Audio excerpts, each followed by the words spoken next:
তো আমরা করছিলাম প্রিপোজিশন অ্যান্ড কোনো একটা আনঅ্যাভয়েডেবল সার্কামস্ট্যান্সের কারণে আজকে আমি এই মোডে তোমাদেরকে পড়াচ্ছি। I am sending A pre recorded video যেটা ইউটিউবে অ্যাভেলেবেল হবে। Please have a look at it because 8:45 or 8:50 নাগাদ আমি কিন্তু একটা আবার গুগল মিটে কল করছি। প্লিজ ডু অ্যাটেন্ড অ্যান্ড ওখানে তোমরা যেহেতু আমাদের এই মোডে আমাদের মিউচুয়াল কমিউনিকেশন হচ্ছে না, তো তারপর আমি একটা কল করব যেখানে তোমরা তোমাদের কোয়েরিজগুলো থ্রো করবে after going through this explanation. Okay, so let's start preposition. আমরা এটা করছিলাম ফ্রম পাস্ট 2 weeks অ্যান্ড অনেকটাই বেসিক প্রিপোজিশনগুলো আমরা জেনে নিয়েছি। অন ইন লাস্ট ডেতে আমরা কিছু টাইম অ্যান্ড প্লেসের ডিমেনশন বলেছি। তারপর একটা জায়গায় এসে আমরা আটকেছিলাম যেটা হলো ফেস্টিভ্যাল অর ইভেন্ট, অ্যান্ড আমি বলেছিলাম যে পরবর্তী সময় আমি এটা এক্সপ্লেন করবো in a better mood, so I thought why not today. So সেটা দিয়েই আমি শুরু করছি, like the circle of life, যেখানে স্টপ হয়েছিলাম ওখান থেকেই শুরু করছি। তো এখানে আমরা দেখছি preposition and events, and as an example আমি ক্রিসমাসটা নিয়েছি because it's a short name and গুলিয়ে যাবে না, তাই জন্য আমি ক্রিসমাসটা নিয়েছি। সো ক্রিসমাসের আগে কি বসবে? অনেকে বলছিল অন, অনেকে বলছিল অ্যাট, অনেকে বলছিল ইন, মনে আছে কনফিউশনটা হয়েছিল আমাদের।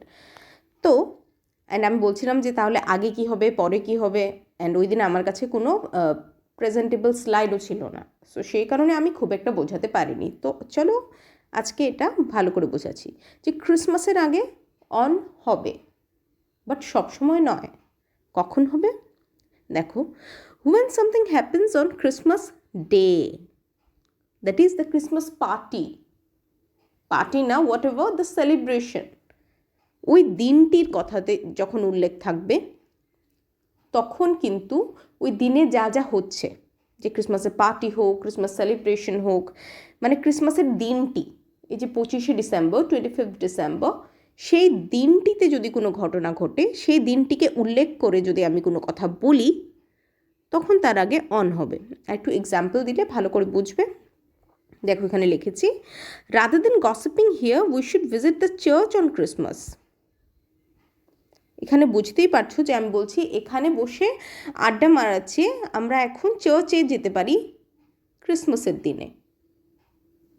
এখানে আড্ডা মারার চেয়ে মানে আজকের এই দিনটার কথাই কিন্তু বলা হয়েছে, বিকজ আজকের এই দিনে এই মুহূর্তে আমি আড্ডা মারছি, বাট সাজেস্ট করা হচ্ছে যে আড্ডা না মেরে চার্চে যাওয়া ভালো ক্রিসমাসের দিনে। সো আজকের দিনটাই কিন্তু Christmas. So it talks about the 24 hours span, ঠিক আছে? আর একটা উল্লেখযোগ্য ব্যাপার, and it's also a hint যে ইউজুয়ালি এইসব লাইনের সেটিংটা যেটা, যে when are we speaking about the event, কোন সময় বলা হচ্ছে। সো মনে রাখবে যে এইসব কেসে বলা হচ্ছে ইদার ক্রিসমাসের দিনে কিংবা ক্রিসমাসের একদিন আগে। ওকে, এখানে আমি আবার লিখেছি যে the company asked all the employees to work from home on Christmas, মানে ক্রিসমাসের সেই দিনটিতে কী করা উচিত, 24 hours স্প্যানটা ওর ওয়ার্কিং আওয়ারটা, সেটা কীভাবে স্পেন্ড করা উচিত? By working from home. তো it's all about spending the time span, সময় কাটানো, অ্যাক্টিভিটি জনিত। ক্রিসমাসের দিনটিতে কোনো অ্যাক্টিভিটি সংক্রান্ত যদি আমরা কোনো কথা বলি, then we shall be using on before Christmas. Clear? So to make it more clear, let's move on to the next slide. তাহলে অ্যাট কখন ইউজ হবে? এই স্লাইডে আমরা দেখছি যে অ্যাটের ইউজ এখানে বলা হয়েছে। So when shall we use at before Christmas? আগেরটা বলেছি 24 hours span and involves an activity. So এখানে অ্যাট ইউজ হবে যখন when something happens at Christmas, that is the ইভেন্টের মধ্যেখানে যদি কিছু হয়, যে ক্রিসমাসের দিন আমার সাথে ওটা হয়েছে, okay, not a pre plan, not an activity. ক্রিসমাসের দিনের 24 আওয়ার্সের অ্যাক্টিভিটির কথা কিন্তু এখানে বলা হচ্ছে না, ওটা হলে অন হবে। অ্যাট হবে when something happens at Christmas, যেরকম all of us get together at Christmas, যে ক্রিসমাসের সময় আমরা গেট টুগেদার করি। অ্যান্ড আরেকটা জিনিস, I prefer to be with my family at Christmas. So it talks about the event.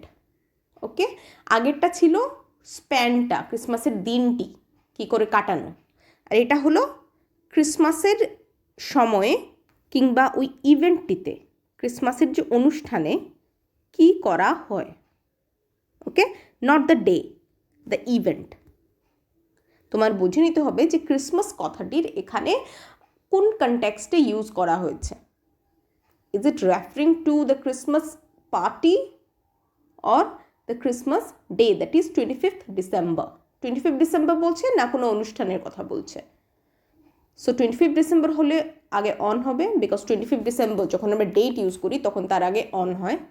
And এই কেসে অ্যাট হবে। কেন? কারণ ক্রিসমাস এখানে একটা ইভেন্ট হয়ে যাচ্ছে, অ্যান্ড ইভেন্টের আগে আমরা অ্যাট ইউজ করি। At the party, I shall see you at the party, I shall see you at the ball, I shall see you at the dinner. So Christmas ওভাবে present হচ্ছে। Next, ক্রিসমাসের আগে না ফরও use হয়, যেটা আমরা সেদিন ডিসকাস করিনি। সো ফর কখন ইউজ হয়? এটা খুব লাইক কম অকেশনে হয়।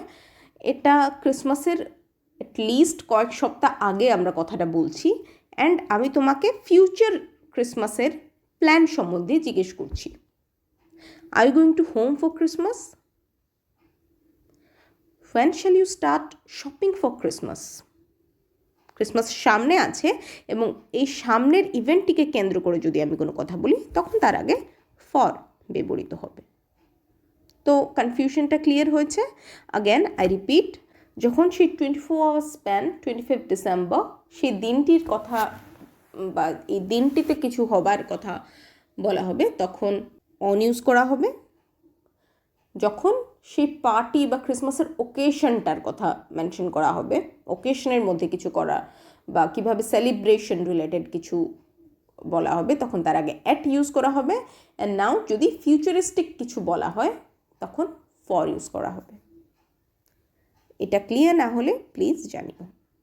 আরেকটাও এক্সেপশন আছে যে অ্যাট টাইমস ক্রিসমাসের আগে ওভার ইউজ করা হয়।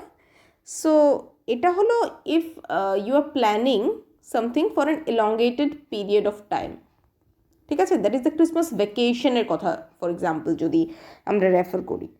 অর জানো হয়তো যে আমাদের যে ওয়েস্টার্ন কান্ট্রিজ বা ক্রিশ্চিয়ান ডমিনেটেড যেখানে কান্ট্রিজ আছে ওখানে সবচেয়ে বড় ছুটিটা কিন্তু ক্রিসমাসের ছুটি হয়, যেটা তোমাদের মনে করো ক্রিসমাসের দুদিন আগেই শুরু হয়ে যায়। ক্রিসমাস ইভ থেকে নিউ ইয়ার 2-3 তারিখ অবধি ওদের এই লম্বা ছুটিটা হয়। So when we are referring to that period, that holiday period, the Christmas season, তখন অনেক সময় যখন প্ল্যানিংয়ের কথা ডিসকাস হয়, future planning about that period, that elongated period, তখন ওভার ইউজ করা হয়। That is I will be in Thailand over Christmas.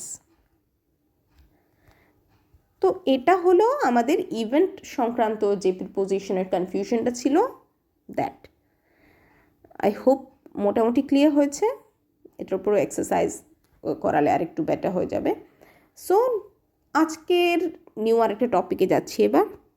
again it's another set of confusing prepositions যেটাকে আমি বলি opposite versus in front of.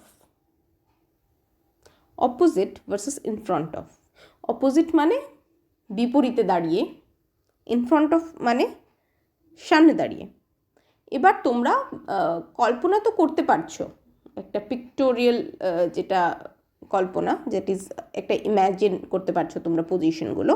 But যখন আমরা লিখিত বা ইন এ সেন্টেন্স এটা ইউজ করবো, then how shall we distinguish between the use of opposite and in front of as a preposition? So সেটার কিছু টিপ হলো, অপোজিট মানে যখন আমরা অপোজিট ইউজ করি as a preposition, it generally refers to সামনাসামনি, যখন আমার সামনাসামনি কেউ দাঁড়িয়ে রয়েছে। সো সামনাসামনি কুড বি আ পার্সন, সামনাসামনি টু অ্যানাদার পার্সন, আমার সামনাসামনি আরেকটি মানুষ দাঁড়িয়ে রয়েছে। পার্সন আর বিল্ডিংয়েও হতে পারে। আমার সামনে একটি বিল্ডিংয়ের সামনে আমি, আর আরেকটা কী হতে পারে, বিল্ডিং একটি বিল্ডিংয়ের সামনে আরেকটি বিল্ডিং। এবার একটা জিনিস লক্ষ্য করে দেখো তো, এই যে আমি জিনিসগুলো বলেছি পার্সন, বিল্ডিং, এগুলোর সাথে কিন্তু আমি রিলেট করে সবগুলো এক্সাম্পল দিয়েছি। সবগুলো জিনিস কিন্তু একটাও কিন্তু লেড ব্যাক জিনিস নয়, সবগুলো খাড়া হওয়া জিনিস, দাঁড়িয়ে থাকে। ওকে, দেখো আমি এখানে লিখেওছি usually with reference to a standing object. Opposite the river কিন্তু হয় না, since river can't stand. Opposite তখনই হয় when the object has a height, and সেই হাইটের লাইক করেসপন্ডেন্সে আরেকটি জিনিস যদি দাঁড়ানো থাকে, দুটো জিনিসেরই দাঁড়ানো হতে হবে। So that is called opposite, তখন অপোজিট ইউজ করা হবে। ঠিক আছে, এবার ইন ফ্রন্ট অফটা তো আমরা ছোটোবেলা থেকে শুনছি, it's a very popular preposition, behind in front of. So in front of মানে সামনে এসে দাঁড়ানো বা বসা।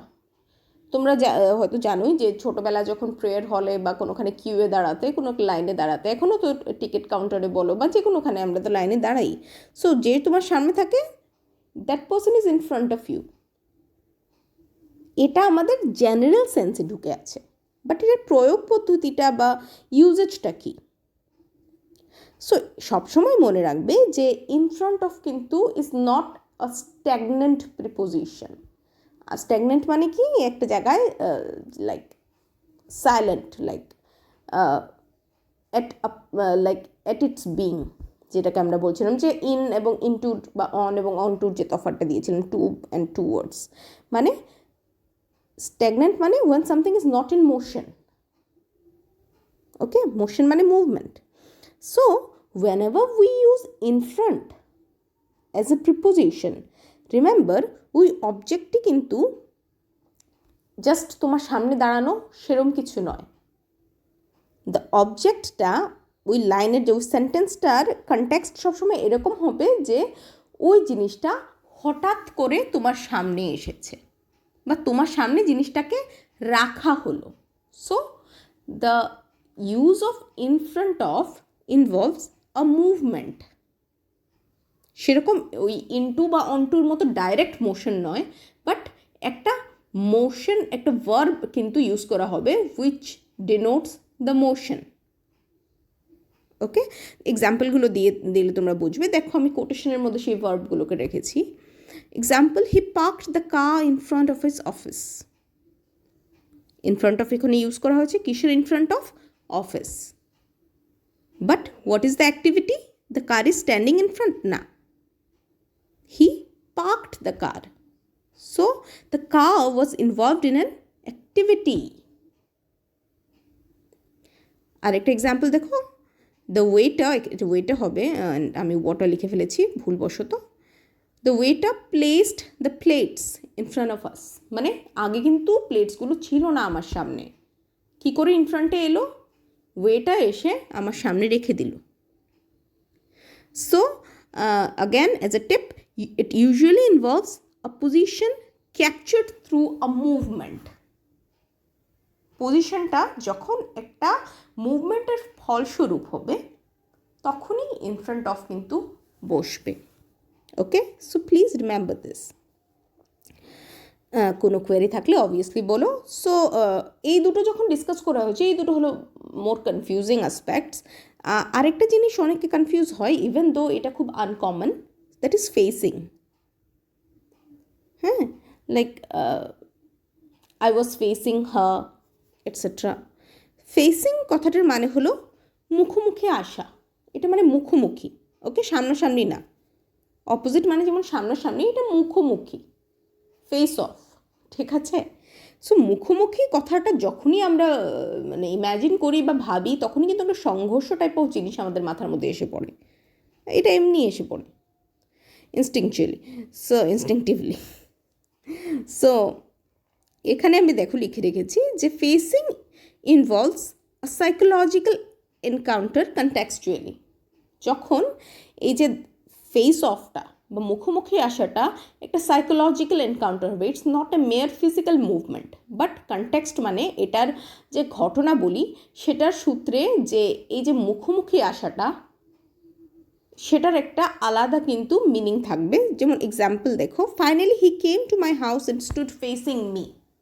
এখানে ফেসিং মিটা না শুধুমাত্র আমার সামনে এসে দাঁড়ানো নয়, এটা হলো ফাইনালি সে আমাকে মুখটা দেখালো, মানে এরকম আর কি, বুঝতে পারছো তো?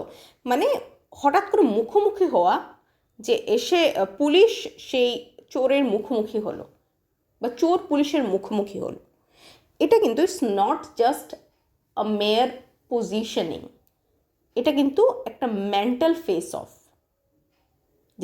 যেই দুটো মনে করো আর্ট রাইভালস, ওরা সামনাসামনি আসছে না, ফাইনালি সামনাসামনি আসলো। Okay, that India will be facing Pakistan, তার মানে ইন্ডিয়া এবং পাকিস্তান মুখোমুখি আসছে। দ্যাট ইজ এই দুটো টিম বা এই দুটো জিনিস কিন্তু usually shares a rivalry or animosity or any kind of negative emotion, যেটা এদেরকে সামনাসামনি আসতে কিন্তু খানিকটা বাধা দেয়।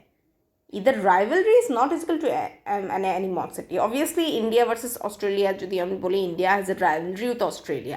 India আর Australia তো politically কোনো animosity নেই, that's a rivalry. তো এই রাইভালরিও হতে পারে, অ্যানিমোসিটিও হতে পারে, বাট যখন দুটো বিপরীত পক্ষ একে অপরের মুখোমুখি এসে দাঁড়াবে, দ্যাট ইজ ফেসিং। সো বোঝা গেল opposite, in front of and facing এগুলো কোন সময় ইউজ করা হবে আমাকে প্লিজ বল। সিমিলার আরেকটা কনফিউজিং প্রিপোজিশন আছে, যেটা হলো beside and by. I stood beside her, I stood by her, বলে দুটো তো সেমই মনে হচ্ছে। দেখো আমি বিসাইড ভার্সেস বাইয়ের নিচে লিখে রেখেছি সাথে স্ল্যাশ অবলিক পাশে থাকা। এবার সাথে আর পাশের তফাৎটা কি, বলে দুটো তো সেমই না, দুটো সেম নয়। বিসাইড মানে হচ্ছে সাথে দাঁড়ানো বা বসা, and it is entirely a physical state of being. আমার পাশে যদি কেউ, আমার সাথে যদি কেউ থাকে মানে ও আমার ক্লোজ প্রক্সিমিটিতে রয়েছে, দ্যাট ইজ ওর আর আমার ডিস্টেন্সটা কম রয়েছে। দেখো লিখে রেখেছি only physical proximity. Example, I stood beside মেগান ডিউরিং দ্য ভাইভা। ভাইভা হচ্ছিল, তখন আমি কোথায় দাঁড়িয়েছিলাম? মেগানের সাথে। আরেকটা হলো যে example, my dog Johnny sleeps beside me. Dog রাতে আমার সাথে ঘুমোয়। দুটোতেই দেখো একটা ফিজিক্যাল প্রক্সিমিটির কথা বলা হয়েছে, ফিজিক্যাল ডিস্টেন্স। বাট যখন আমরা বাই ইউজ করবো, দ্যাট ইজ পাশে থাকা। এই যে সাথে থাকা আর পাশে থাকাতে কিন্তু তফাৎ আছে। পাশে থাকা ইজ এ মেন্টাল এন্টিটি। কেউ কারোর পাশে থাকা, এই সময় সে আমার পাশে এসে দাঁড়ালো, ইট ডাজন্ট মিন কি শুধু তুমি হাঁটতে হাঁটতে গিয়ে ওর সঙ্গে দাঁড়ালে, no, it doesn't mean that. পাশে থাকা not just like presents a physical proximity but also a mental proximity or mental support. এখানে এক্সাম্পল দেখো, I stood by him on his bad days. যখন ওর খারাপ সময় ছিল আমি ওর পাশে গিয়ে দাঁড়িয়েছি। অ্যান্ড পাশে থাকাটা হলো যদি তুমি ওকে কোনোভাবে সাপোর্ট করো, সেটাকে বলে পাশে থাকা। অলসো আরেকটা এক্সাম্পল, সো যখন এই পাশে থাকার কথা বলা হবে উই শ্যাল ইউজ বাই। ওখানে দেখো এক্সাম্পলটা আমি দিয়েছিলাম যে my dog Johnny sleeps beside me. এখানে কিন্তু জনির সঙ্গে ওর মেন্টাল হৃদ্যতাটা কিন্তু প্রকাশ পায়নি, জাস্ট ওর পাশে শোয়, এটা একটা ফিজিক্যাল প্রক্সিমিটি। বাট এখানে দেখো I stood by him on his bad days. আরেকটা দেখো, India does not stand with terrorism. Okay, stand with night, stand by হবে। অ্যাগেন এখানে আমি তাড়াহুড়োর মধ্যে লিখে দিয়েছি, বা India stands by Russia for example. এটা এমনি লাইনটা just ignore it. India stands by Russia মানে ইন্ডিয়াকে রাশিয়ার সাথে অনেক তো দূর, অনেক কান্ট্রি টপকে যেতে হয় রাশিয়াতে। But when I say India stands by Russia or India stands by Ukraine or India stands by let's say Australia, তখন তার মানে কি ইন্ডিয়া ওর পাশে রয়েছে with its support. Okay, and this support could be physical in some way, যে হয়তো ওকে টাকা পয়সা দেবে and something like that, but mostly এটা কিন্তু একটা mental support.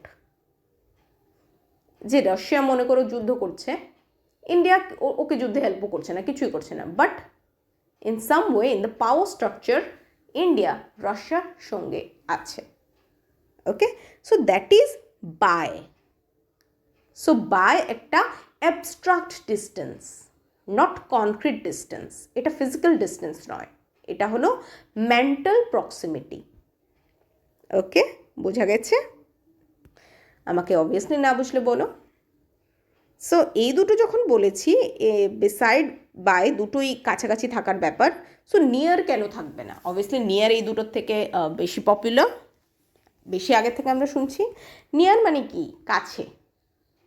I live near হার মানে আমি ওর কাছে থাকি।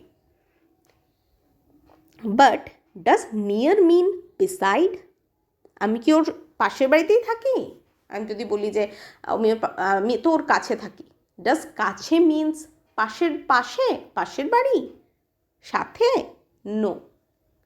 এটা মানে কোনো একটা জোনে তুমি থাকো, সাপোজ তোমরা জয়নগর থাকো দুজনেই, তুমি বলবে যে ও আমার কাছেই থাকে, বিকজ অবভিয়াসলি ও তো আর জীবিতে থাকছে না।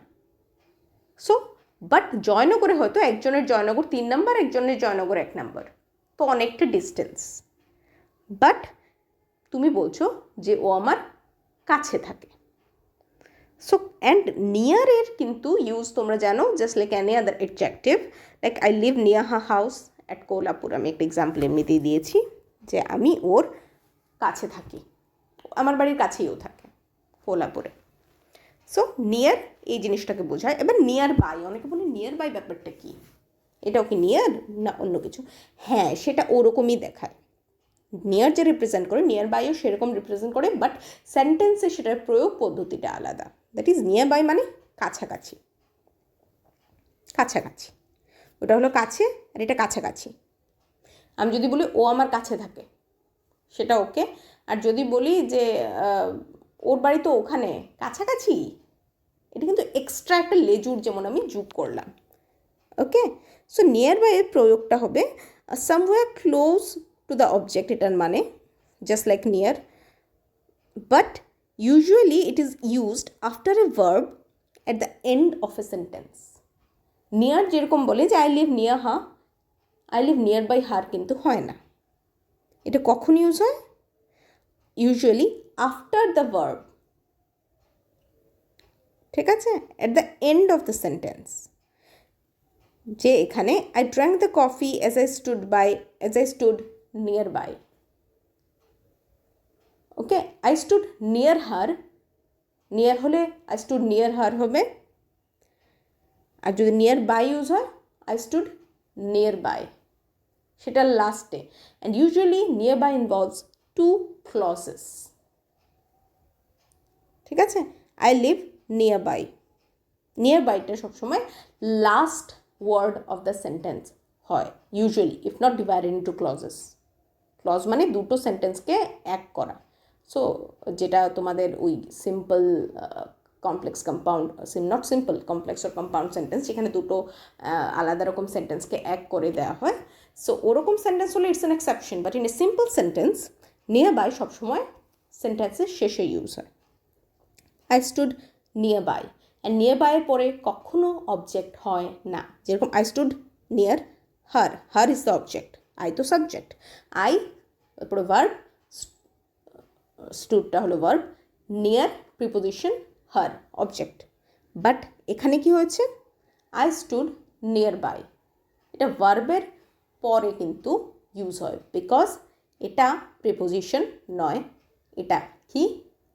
অ্যাডভার্ব, ঠিক আছে। বাট অনেকে কিন্তু কনফিউজ হয়ে যায়, even if it comes in the preposition category.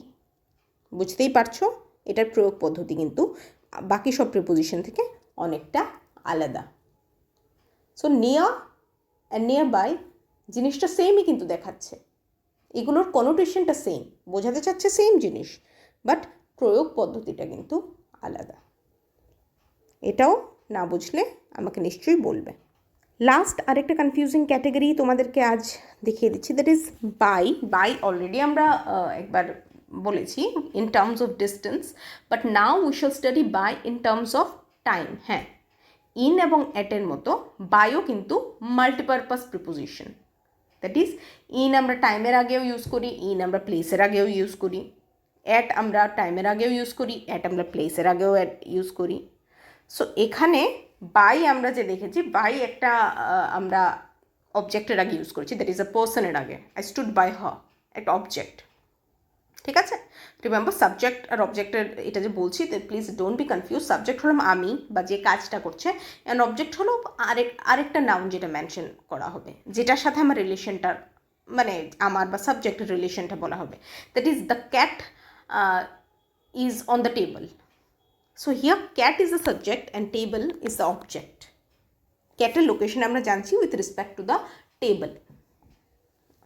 So এটা হলো subject and object, so don't be confused about that. আমি এই ওয়ার্ডগুলো যদি বেশি ইউজ করছি। সো বাই অবজেক্টের আগে কী করে ইউজ হবে সেটা আমরা আগেই জেনেছি, দ্যাট ইজ মেন্টাল প্রক্সিমিটি। যখন আমরা বলি যে আমি ওর পাশে আছি, that is by. But by কিন্তু টাইমের আগেও ইউজ হয়। বলি না, get home by 8 PM। What does that mean? By মানে এর মধ্যে, 8 PM এর মধ্যে তুমি ঘরে আসতে হবে। এক্সাম্পল আমি দিয়েছি যে I suggest you to reach the station by 2 PM। এটা একটা ডেডলাইন দিয়ে দেয় যে 2 PM এর মধ্যে কিন্তু তোমার এসে পড়তে হবে।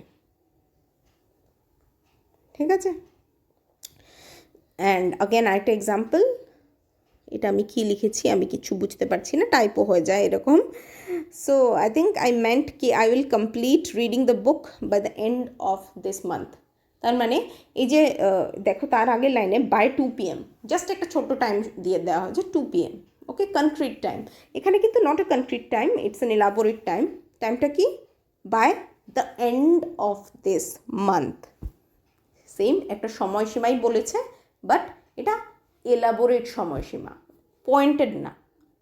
সময়সীমাটা রিমেম্বার পয়েন্টেডও হতে পারে, অ্যান্ড যেটা এলাবোরেট সেটাও হতে পারে। তুমি কবে যাবে, এক বলতে পারো তুমি 2 তারিখ যাব, আরেক বলতে পারো যে আগামী মাসের শেষে। ওকে, দুটোই কিন্তু টাইম ফ্রেম।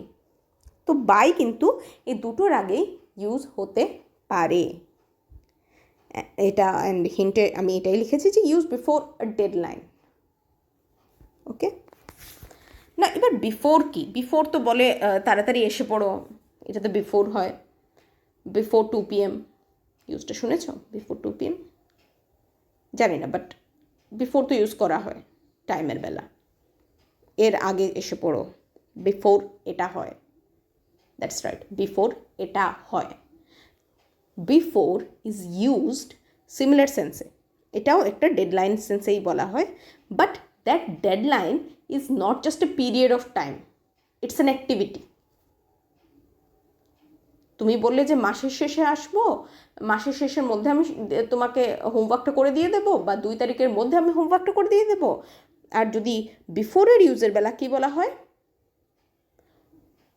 ও যতক্ষণে এই কাজটা করবে আমি তার আগে দিয়ে দেব। That is in a sentence where there are 2 clauses. ঠিক আছে, ক্লজেস মানে কি? পার্ট অফ এ সেন্টেন্স যেটা একটা টোটাল ঘটনার বর্ণনা দেয়। যেরকম we reach the station, the train left. এই দুটোকে জয়েন করো তো, we reach the station when the train left.